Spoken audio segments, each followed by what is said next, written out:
Crop tool کے بعد جو ایک نیا ٹول کورل ڈرا X4 کے اندر ہمیں اویلیبل ہے وہ ورچوئل سیگمنٹ ڈیلیٹ ٹول ہے. ورچوئل سیگمنٹ ڈیلیٹ ٹول ہے. یہ کس طریقے سے کام کرتا ہے اس کو دیکھنے کے لیے ہم کچھ شیپس اپنی اسکرین کے اوپر اپنے ورکنگ ایریا کے اوپر ڈرا کر لیتے ہیں.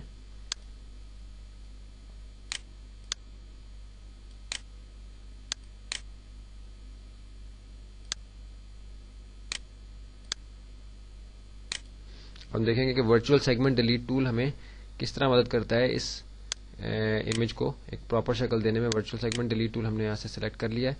اب دیکھیے کہ ورچوئل سیگمنٹ ڈیلیٹ ٹول آپ دیکھیے کہ ہمیں ورچوئل سیگمنٹ ڈیلیٹ ٹول جیسا کہ اس کے نام سے ہی ظاہر ہے کہ جو چیز ہمیں یہاں نظر آ رہی ہے جو پراپر سیگمنٹس نہیں ہیں اس ڈرائنگ کے اندر ان کو ہم ڈیلیٹ کر سکتے ہیں. جیسے ہمیں یہاں ایک سرکل اور ایک اسکوائر شیپ نظر آ رہی ہے تو ہمیں یہ پتہ نہیں چل رہا کہ سرکل آگے ہے یا اسکوائر آگے ہے, ان کا آپس میں کیا پوزیشننگ کیا ہے.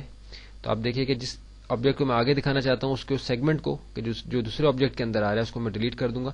اب دیکھیے کہ میں اسکوائر کے اس ورچوئل جو ایریا تھا جو مجھے نظر آ رہا تھا اس کے اندر اس سیگمنٹ کو میں نے یہاں سے ورچوئل سیگمنٹ ڈیلیٹ ٹول کے ذریعے سے ڈیلیٹ کیا ہے. تو اب میرا جو اسکوائر شیپ تھی وہ ایڈٹ ہو گئی ہے, اس کا وہ ایریا جو ہے وہ پرماننٹلی ڈیلیٹ ہو گیا. اسی طرح میں اسکوائر کے اس ایریا کو ڈیلیٹ کرتا ہوں اور اب سرکل ویسے مجھے لگ رہا ہے کہ یہ سیگمنٹ اس کے زیادہ ہیں, اضافی ہیں, ان کو میں یہاں سے ورچوئل سیگمنٹ ڈیلیٹ ٹول کے ذریعے سے ڈیلیٹ کر دوں گا. تو آپ دیکھیے کہ سرکل جو ہے میرا پیچھے چلا گیا.